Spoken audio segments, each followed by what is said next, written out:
Hello everybody, my name is Chip Boaz and I am here to talk about the track of the week from my playlist, The Low End Jazz Bassists, which you can find on Spotify and Apple Music. This edition's track is a song called Aftershock from bassist Rodney Whitaker. Now, I discovered this track as I was digging through all the new releases a week ago or so on Friday, as I do every week, and discovered this album from Rodney called Common Ground, the music of Greg Hill. Now, I have to admit, Rodney was new to me as a bassist, and after doing a little digging, I felt a little silly because Rodney has been on the scene for a long time.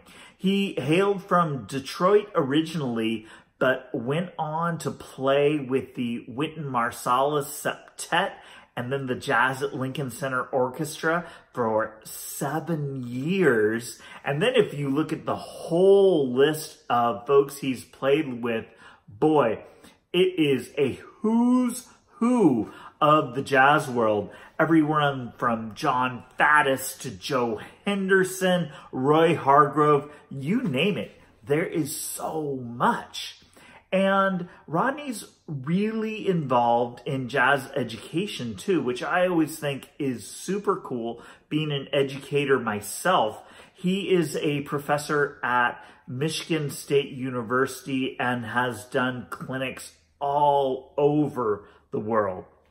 Now, his playing on Aftershock really grabbed me for a lot of reasons. First off, his walking really tells a story, takes the listener on a journey throughout the song, which is very cool. I love when a bassist can really direct traffic in an improvised setting like this. And that's exactly what he does. Now, he's got a real strong melodic sensibility to his walking, which comes through in repeated patterns that build tension or just kind of melodic direction that pushes the soloist. But that's not all. You can hear throughout the track the amount of rhythmic embellishments that he puts in his walking line is so cool. It gives a real intensity to his sense of swing and really it gives a distinct character to the walking, which is really, really powerful. It's really interesting. There's a buoyancy to his swing that you just don't hear in other players that really cuts through strongly on the track and pushes the soloist without getting in their way.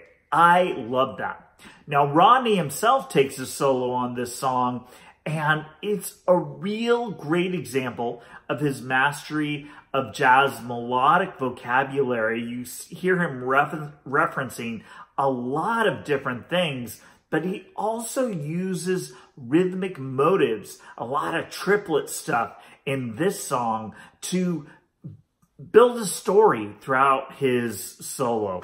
Boy, after hearing this track in particular on this album, I'm a fan. Rodney, you've got me hooked. I've been going back and listening to his works as a leader, and he has quite a few albums that are worth checking out without a doubt. I'm going to work my way through those and then go back and listen to some of the things that he's done as a sideman.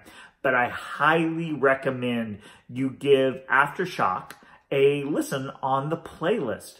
Now, I encourage you to subscribe to the playlist, whether you listen on Spotify or Apple Music, because every week I update it with new music, and I'm always working hard to find something exciting and inspiring to help us become better bassists, better musicians, and just fall in love with the music more deeply.